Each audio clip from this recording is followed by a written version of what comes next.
Media times news channel देख रहे आप सभी दर्शकों का बहुत बहुत स्वागत है। मैं हूं रमनदीप कौर।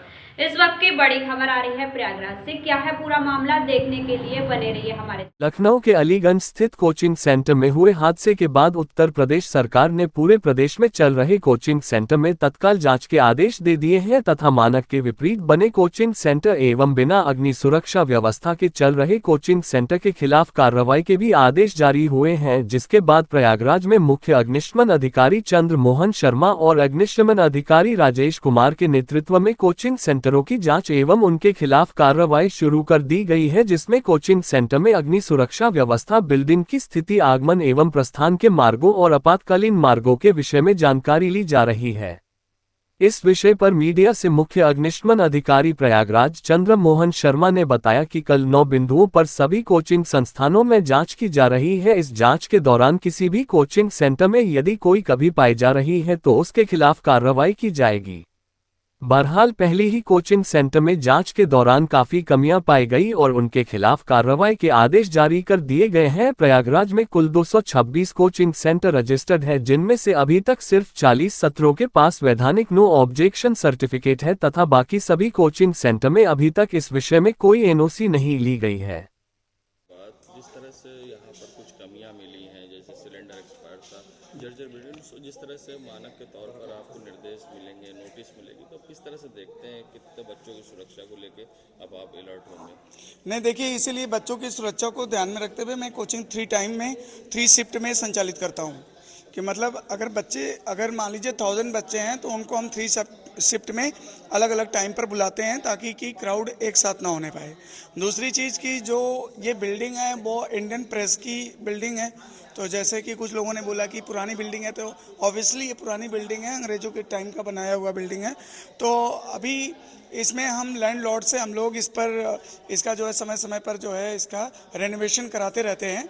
तो और ऊपर कोई भी क्लास न चलती है, ना यहाँ पर बेसमेंट में कोई क्लास चलती है, जो भी है ग्राउंड फ्लोर है और 3 एग्जिट हैं इसमें। और सुरक्षा, बच्चों की सुरक्षा हमारी सर्वोपरि है।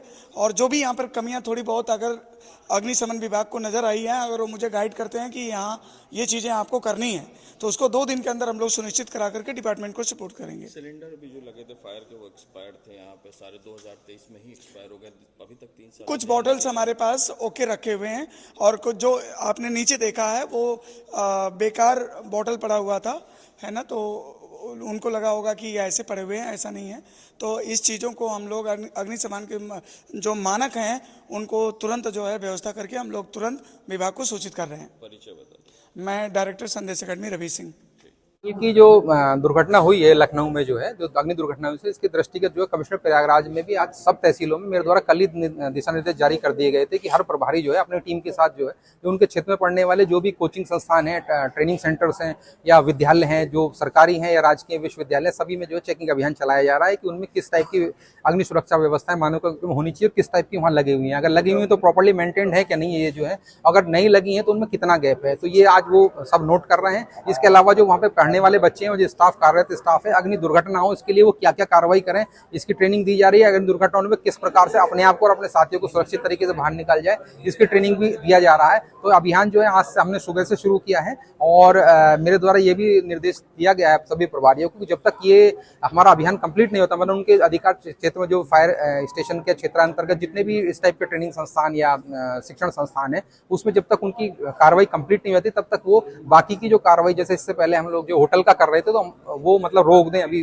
टाइम बिंग जो है, और जब तक ये कंप्लीट हो जाए तो इसके जैसे हर सुबह पर डे जो है 4 बजे तक मैंने जो है हर तहसील तक रिपोर्ट मांगी है, तो वो रिपोर्ट 4 बजे तक मेरे कार्यालय में आ जाएगी। तो उसका निरीक्षण करके मैं जो है नोटिस निर्गत करूंगा उसमें जो है, और अगर हमको लगता है कि वो नोटिस देने के बाद भी एक 6-7 दिन का जो भी हम 5 दिन 7 दिन का जो भी टाइम देंगे उसमें वो कार्रवाई नहीं कर रहे हैं, तो अगली कार्रवाई जो है जिसमें उसको बिजली पानी जो बिजली के कनेक्शन डिसकनेक्शन कराना है या उसको सीलबंदी की कार्रवाई करनी है या उनके अधिष्ठाता या मालिक जो है उनके खिलाफ जो है वाद दायर करना है, तो उसमें आगे कार्रवाई फिर हम करेंगे अगर ये लोग मतलब उसमें कार्रवाई नहीं करते हैं। तो कितनी टीमें कुल बनाई गई आपके द्वारा? हमारे द्वारा जो है कुल जैसे हमारे 9 फायर स्टेशन है, तो 2 टीमें हमने यहाँ पे शहर के लिए बनाई हैं और बाकी 8 जो है हमारे जो तहसीलों में बनाई गई हैं जो है, तो टोटल जो है 8-9 टीमें हम लोग बनाई गई हैं जो तहसीलों में जा रही हैं। जहाँ पर आपने पहली जांच की है, ये कितना पुरानी बिल्डिंग है, क्या क्या यहाँ ये तो काफी पुरानी बिल्डिंग बता रहे हैं कि यहाँ पे कुछ प्रेस वगैरह संचालित होती थी। अब इसमें 3 टाइप के संस्थान हैं, जो एक तो बच्चे जो यंगस्टर्स जो है वो कॉम्पिटिटिव एग्जाम की तैयारी करते हैं, दूसरा यहाँ पर जो एक लाइब्रेरी है वो संचालित होती है, तीसरा जो स्पेशली चैलेंज बच्चे जो हैं उनका कुछ ट्रेनिंग का किया गया है। तो काफी पुरानी बिल्डिंग में किया जा रहा है, तो बच्चों की संख्या यहाँ काफी ज्यादा होने की उम्मीद है। तो उसके लिए जो अग्नि सुरक्षा व्यवस्थाएं वो पर्याप्त पाई गई हैं, जिसमें एक्सटिंग्विशर जो है कम मात्रा में लगे हुए हैं। दूसरा हमारे द्वारा, क्योंकि यहाँ पर ज्यादा बच्चे हैं तो फायर अलार्म के लिए मैंने बोला है कि फायर अलार्म सिस्टम यहाँ पे लगवाइए। और तीसरा जो है यहाँ पर पानी की व्यवस्था, क्योंकि फायर लोड यहाँ पर जो आपका डेस्क वगैरह जो सीटिंग अरेंजमेंट है वो सब लकड़ी का बना हुआ है, जिससे फायर लोड ऑलरेडी बहुत ज्यादा है। अगर आग लगती है तो काफी फैलने की चांसेस हैं। तो ये खाली एक्सटिंग्विशर से या रेत से बुझेगी नहीं जब तक उसको प्रॉपर्ली पानी से ना बुझाया जाए। तो ये आज हम जो है इनको शाम तक नोटिस इशू करेंगे और 7 दिन का टाइम देंगे कि इनको कराना पड़ेगा, नहीं कराते हैं तो फिर इनमें आगे कार्रवाई करेंगे। एग्जिट के क्या इंतजाम है? एंट्री एग्जिट के इंतजाम जो है इनके, जो हम घुसे अभी चेकिंग कर रहे हैं, इनकी जो है जो भी कमियां एंट्री एग्जिट हमको लगेगी तो हम इनको इंगित कर देंगे अपने नोटिस के थ्रू ही कि हमको ये एग्जिट और चाहिए इसमें। बट हमने जो अभी जो देखा है कि इनको हमने स्पष्ट मना किया है कि जैसे अभी हमको फर्स्ट फ्लोर पे भी बना हुआ है, तो फर्स्ट फ्लोर पे इनका जो है लॉक था वो जो, तो हमने इनको स्पष्ट कर दिया है कि जब तक एक भी बच्चा कोचिंग सेंटर में रहेगा कोई भी रूम का बाहर निकलना, ऊपर जाने का दरवाजे पे ताला नहीं होगा। तो ये हम अपनी नोटिस की फॉर्म में भी देंगे, हम इनको बताते भी जा रहे हैं कि जब बच्चे निकल जाएं तब आप ताले वाले मारिए। जिस टाइम पे एक भी बच्चा अगर आता है तो आप कोई भी ताला या कोई भी दरवाजा बंद नहीं रखेंगे, आप गार्ड बैठाइए, कुछ भी बैठाइए। आप ऊपर जाने तो ऊपर का हमको दरवाजा खुला मिलना चाहिए। एनओसी है यहाँ की? नहीं, यहाँ की कोई एनओसी नहीं है। अच्छा, कुल अगर हम बात करें तो पूरे प्रयागराज जिले में करीब कितने कोचिंग संस्थान होंगे और कितनों की एनओसी आपने दी? नहीं, देखिए कोचिंग संस्थान तो देखिए हमारे पास, हमने आज लिस्ट जो है जो हमारा ये शिक्षण विभाग जो है इससे मांगी है हमने लिस्ट, जो है हमारी जो पुरानी लिस्ट है 2-3 साल पुरानी लिस्ट है, उसमें लगभग 70 जो कोचिंग संस्थान है जो डीआईएस ऑफिस पर जो रजिस्टर्ड थे उनकी सूची है। बट आज सुबह भी मैंने एक पत्राचार किया, शाम तक या कल सुबह तक हमारे पास नई सूची आ जाएगी। और जहां तक रही अग्नि जो प्रमाण पत्र की बात है, तो लगभग 14 से 15 जो शिक्षण संस्थान है जो हमारे रिकॉर्ड में भी मिले हैं जिनको फायर एनओसी इशू हुई है। तो ये बट जो शिक्षण संस्थान है जो बताया जा रहा है, तो यहाँ पर इनसे कई गुना ज्यादा मतलब ये यहाँ पर संचालित है। उसी के दृष्टिगत हमारे द्वारा अभियान चलाया जा रहा है। जो डिफेक्ट इस टाइप के मिलेंगे कि अग्नि सुरक्षा व्यवस्थाओं में हिलावाली करते हैं, अग्नि सुरक्षा व्यवस्थाएं नहीं लगाई हैं, मानक अनुरूप में नहीं चल रहे हैं, तो उन पर वैधानिक कार्रवाई हम लोग करेंगे।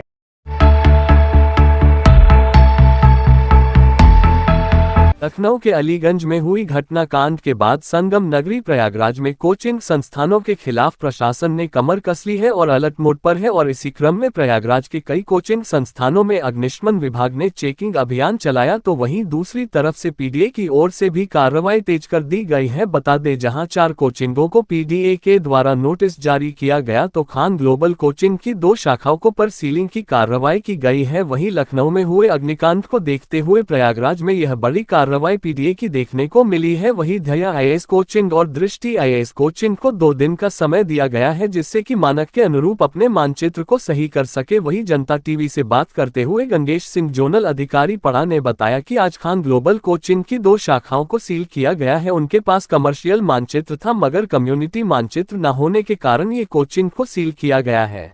कार्रवाई चूँकि लखनऊ में जैसा कि आप लोग जान रहे हैं और आप लोग न्यूज़ पर देख भी रहे हैं कि ये बहुत ही तगड़ा जो है कांड हुआ है, जिसमें तकरीबन जो है 15 से अधिक बच्चों की मौत हो गई है। उसके मद्देनज़र जो है आज प्रयागराज में कोचिंग संस्थान चिन्हित किए गए हैं जो पूर्व में, उनमें से खान कोचिंग संस्थान, चूँकि ये मानक को पूरा नहीं कर रहा है, ये सामुदायिक सुविधा उपयोग में स्वीकृत नहीं है, इसके कोई भी मानक पूरे नहीं हैं, इस वजह से जो है इसको सील किया जा रहा है। कितने कोचिंग संस्थानों में आज कार्रवाई की गई है?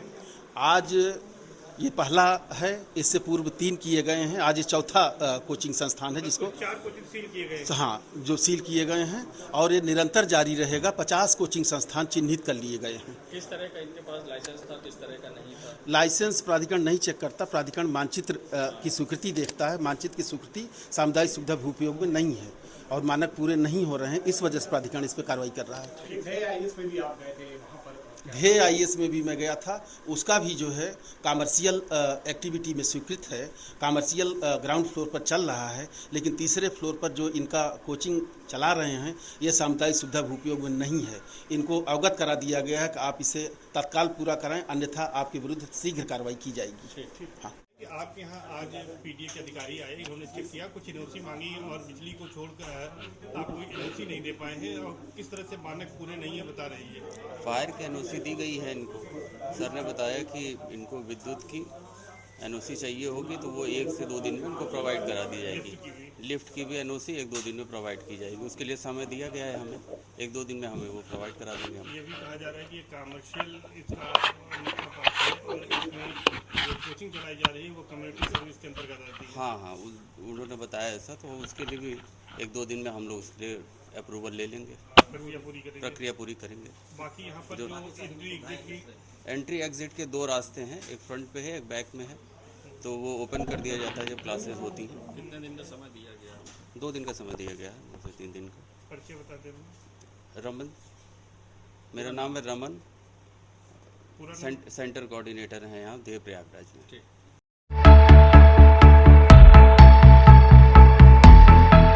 उत्तर प्रदेश में योगी सरकार के गौसेवा आयोग के सदस्य रमाकांत उपाध्याय आज संगम नगरी प्रयागराज पहुंचे, जहां उन्होंने सरकारी और गैर सरकारी गौशालाओं का निरीक्षण किया और गौशालाओं गयों के रहना सहन, उनके खाने के चारा के अलावा उनके स्वास्थ्य से जुड़े मामले की जानकारी लिया और जिन गौशालाओं में कमियां मिली उन्हें तत्काल सुधार करने का अफसरों को निर्देश दिया।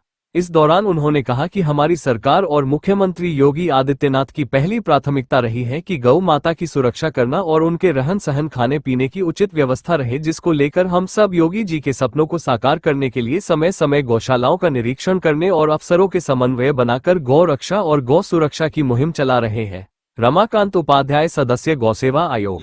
क्या इसमें मंशा है, किस तरह से काम हो रहा है? माननीय मुख्यमंत्री जी की हमारी जो मंशा है वो ये चाहते हैं कि पूरे प्रदेश के अंदर हमारा एक एक गौवंश स्वस्थ हो, एक एक गौवंश की चिंता हो, एक एक गौशाला बढ़िया बने और इसके साथ में नवाचार करें। माने गाय का गोबर, गाय के गौमूत्र जो इतना उपयोगी है लेकिन आज पड़ा रहता है गौशालाओं में, तो इसके लिए नए नए उत्पाद बने, गाय के गोबर से उत्पाद बने, गौमूत्र से उत्पाद बने, पेंट बने और इन सारी चीज़ों का उपयोग पूरे प्रदेश के अंदर सरकारी बिल्डिंगों में से लेके और प्रत्येक गांव में ये सब का उपयोग हो। साथ में जो गौमूत्र है, गोबर है, इनका खेती में उपयोग हो। आप समझ रहे हैं कि पूरे प्रदेश के अंदर, पूरे देश के अंदर, देश की बात करते हैं तो ये जो पेस्टिसाइड और यूरिया, डीएपी का इतना चलन बढ़ा है जिससे कार्बन क्रेडिट 0.2, 0.3 रह गया है। माने खेती हमारी बंजर की ओर जा रही है, हम जहर युक्त भोजन कर रहे हैं और बहुत बड़ा पैसा 1,01,70,000 करोड़ रुपए हम इस पेस्टिसाइड और इसमें हमारा चला जाता है। लेकिन हमारे पास इतना गोधन है, ये ऊर्जा और ये सारी समस्याओं का समाधान हमारा गोधन कर सकता है, इसका गोबर गौमूत्र कर सकता है। गौशाला को उसमें क्या मिला? अभी हमने जो गौशालाओं का निरीक्षण किया है उसमें एक में कुछ ऐसा लगा कि यहाँ चोकर और बढ़ना चाहिए, उसकी क्वालिटी थी वो अच्छी नहीं थी, वो हम अभी बैठक में रखने वाले हैं, उसका कार्यरत बन रहा है। एक जगह हम वहाँ गए तो वहाँ भी थोड़ी कमियाँ मिली हैं, तो हमने वहाँ बीडीओ को निर्देशित किया है कि जो इसमें समस्या पैदा कर रहे हैं उनके खिलाफ कार्रवाई करिए। गौ संरक्षण के लिए आप लोग काम कर रहे हैं, उधर शंकराचार्य गौ माता को राष्ट्रीय माता घोषित करने की मांग कर रहे हैं, तो ऐसा क्यों नहीं किया जाता कि वहाँ का और संरक्षण अच्छी हो सके? हमारे वेदों में, पुराणों में जो हमारे सबसे पुराने हैं, माने जब से हम लोग जब आए हैं, जब से धरती पर हम सब लोगों का आना हुआ है, उसके बाद में वेद आए, फिर पुराण आए, उनमें हमारे ऋषियों मुनियों ने उसको गावो विश्वस्य मातृ कहा है। वो हमारी विश्व की माता है, वो देश की नहीं, वो तो पहले से है।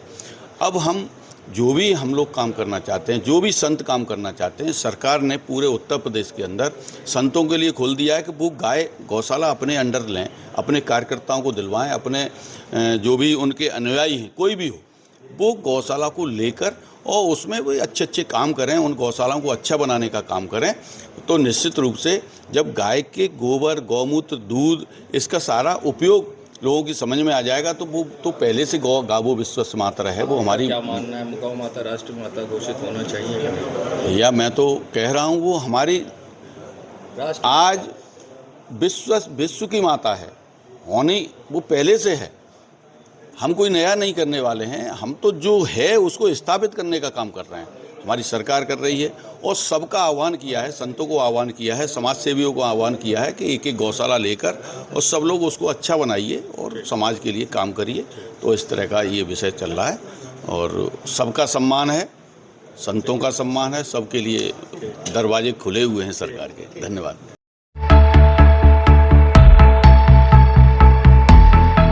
माहे मुहर्रम की 7वीं को 1836 में कायम किया गया दुल्हदुल का गश्ती जुलूस पानदरीबा स्थित इमामबाड़ा सफदर अली बेग से भोर में निकाला गया। इमाम हुसैन की सवारी, जिसे दुल्हदुल भी कहा जाता है, जो पूरे दिन और रात भर विभिन्न इलाकों में गश्त करने के उपरांत प्रातः 6 बजे अपने कदीमी इमामबाड़े पर पहुंचकर संपन्न हुआ।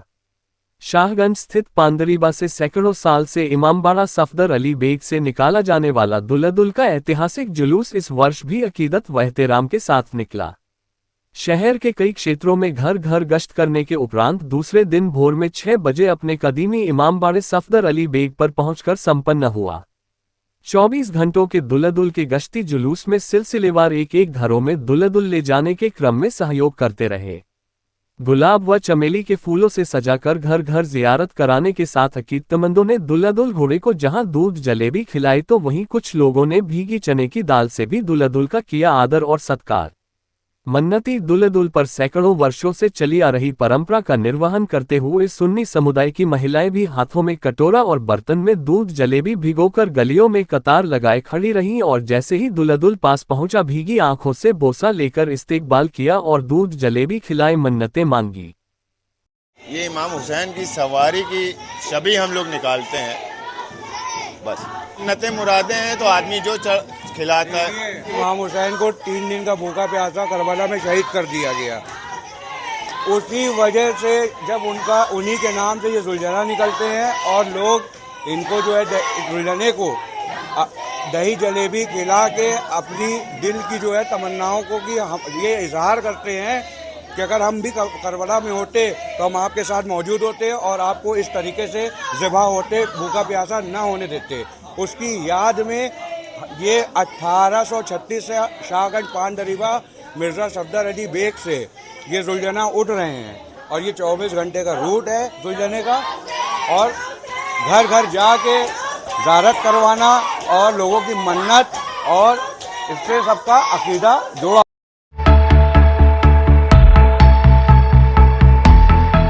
प्रयागराज में रेलवे स्टेशन, सर्कुलेटिंग एरिया एवं ट्रेनों में बढ़ती चोरी छिनैती की घटनाओं की रोकथाम, अवैध तस्करी एवं अपराधियों की गिरफ्तारी व बरामदगी के मद्देनजर चलाए जा रहे अभियान के क्रम में रेलवे प्रयागराज प्रभारी निरीक्षक अखिलेश कुमार सिंह थाना जीआरपी प्रयागराज के कुशल नेतृत्व में उन्हीं प्रवीण कुमार दुबे प्रभारी चौकी जीआरपी मांदा प्रयागराज व आरपीएफ की संयुक्त पुलिस टीम द्वारा रेलवे स्टेशन प्रयागराज जम प्लेटफॉर्म नंबर 1 पर हावड़ा साइड इंट की तरफ मजार के पास से समय 11:50 बजे एक शराब तस्कर अभियुक्त आकाश राजभर पुत्र रतन राजभर को अवैध अंग्रेजी शराब के साथ गिरफ्तार किया गया। बाद गिरफ्तारी व बरामदगी के आधार पर थाना स्थानीय पर धारा 60 आबकारी अधिनियम पंजीकृत कर वैधानिक कार्यवाही किया गया। अभियुक्त के कब्जे से एक अदद पिट्टू बैग, एक पिडू बैग में कुल 12 स्मर्नॉफ मिंटी जामुन अंग्रेजी शराब प्रति 750 मेगालीटर व एक हैंडबैग में 80 अदद ऑफिसर्स चवाइस टेट्रा पैक हवीस की प्रति 180 मेगालीटर अंग्रेजी शराब नाजायज माल सील सर्व मोहर मय नमूना मोहर व कायमी धारा 60X एक्ट थाना जीआरपी प्रयागराज जिस पर for sale in Uttar Pradesh only अंग्रेजी में अंकित है, बरामद हुआ।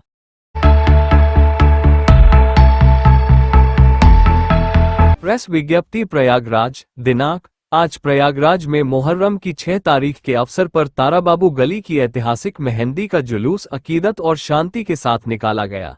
इस जुलूस की सदारत ताजिएदार सच्चे नियाजी ने की। यह ऐतिहासिक जुलूस बहादुरगंज स्थित गज्जू बज्जू इमामबाड़ा से रात्रि 11:35 पर शुरू हुआ। जुलूस अपने निर्धारित मार्ग बताशा मंडी, लोकनाथ चौराहा, कोतवाली चौक, सेवाई मंडी, नखास कोना, ताजशाही, सस्ता बाजार तथा घास की सट्टी होते हुए गुजरा। कंधा देकर मेहंदी को बख्शी बाजार लेकर निकले। इस दौरान सुलाकी चौराहे से लेकर लोकनाथ तक लोगों का हुजूम उमड़ा। रास्ते भर लोग या अली या हुसैन का नारा लगाते रहे। अंत में ये जुलूस अपने कदीमी इमामबाड़ा तारा बाबू गली में पहुंचकर संपन्न हुआ, जहां पर अकीदतमंदों ने मेहंदी को रखा और दुआएं मांगी। जुलूस के दौरान पूरे रास्ते पर शांति व्यवस्था का विशेष ध्यान रखा गया। मेहंदी जुलूस को संपन्न कराने के लिए ACP Ravi Gupta police force के साथ पूरे रूट की निगरानी करते रहे। इस मौके पर बड़ी संख्या में अकीदतमंदों ने शिरकत की और हजरत इमाम हुसैन अस्सा की कुर्बानी को याद करते हुए अपने जज्बात का इजहार किया। प्रशासन की ओर से भी सुरक्षा के पुख्ता इंतजाम किए गए थे, जिससे जुलूस शांतिपूर्ण तरीके से संपन्न हुआ। जुलूस में फैयाज अहमद फैजी, अमान नियाजी, मो हसीन, नायाब खान, इस्लाम उल्लाह नियाजी, शानू हाशमी, असरार नियाजी, रमीज अहसन, आसिफ अंसारी आदि लोग मौजूद रहे।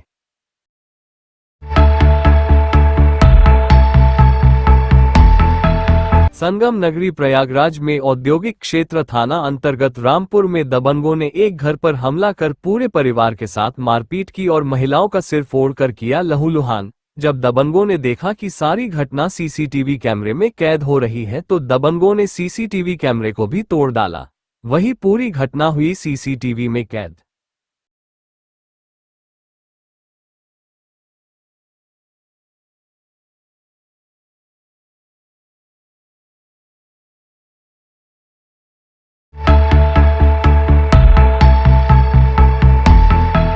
संगम नगरी प्रयागराज में उसे समय हड़कंप मच गया जब थाना फाफामऊ क्षेत्रांतर्गत बेला कछार के पास एक लड़की को गोली लगने की सूचना पुलिस को मिली और पता चला कि परिजन उसे विनीता हॉस्पिटल ले गए। वही विनीता हॉस्पिटल से उसे एसआरएन रेफर कर दिया गया, जहां डॉक्टरों ने पुष्टि की लड़की को गोली नहीं लगी, धारदार हथियार से चोट लगी है।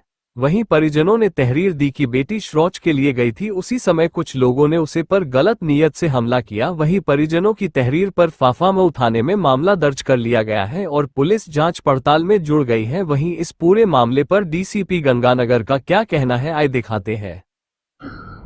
थाना फाफामऊ पर आज दिनांक 22 जून को शाम को 7 बजे कंट्रोल रूम से थाना फाफामऊ पर सूचना प्राप्त हुई कि एक लड़की को बेला कछार में गोली लगी है, जिससे उसके परिजन विनीता अस्पताल लेकर गए हैं।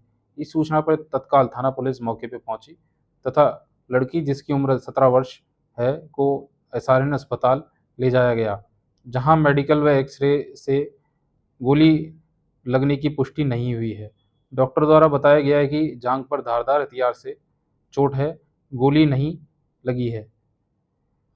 लड़की की स्थिति सामान्य है। लड़की की मां के द्वारा तहरीर दी गई है, जिसमें शौच के लिए बेला कछार जाते हुए 2-3 अज्ञात लड़कों से कहासुनी होना तथा उनके द्वारा जान से मारने की नीयत से धारदार हथियार से वार करने की घटना का जिक्र किया है। तहरीर के आधार पर सुसंगत धाराओं में थाना फाफामऊ पर अभियोग पंजीकृत किया गया है। मेरे द्वारा घटनास्थल का निरीक्षण किया गया तथा एसआरएन अस्पताल में जाके लड़की से बातचीत की गई। घटना के सभी पहलुओं की जांच की जा रही है। सीसीटीवी तथा सर्विलांस के माध्यम से घटना की अनावरण हेतु प्रयास किए जा रहे हैं। लड़की तथा उसके परिजन द्वारा किसी भी प्रकार के कोई लैंगिक अपराध होने के संबंध में इनकार किया है, न ही इस संबंध में कोई तहरीर में जिक्र किया गया है, परंतु एहतियातन इस संबंध में जांच के लिए लड़की को डफरिन अस्पताल में भेजा गया, जहां पर मेडिकल एग्जामिनेशन कराया गया। मेडिकल एग्जामिनेशन के दौरान किसी भी प्रकार की शरीर पर कोई आंतरिक चोट नहीं पाई गई तथा सेक्सुअल असाल्ट का होना नहीं पाया गया है। प्रकरण के हर पहलू की गहनता से जांच की जा रही है। शीघ्र ही गुणदोष के आधार पर घटना का अनावरण कर विधिक कार्रवाई सुनिश्चित की जाएगी। मौके पर शांति व्यवस्था कायम है।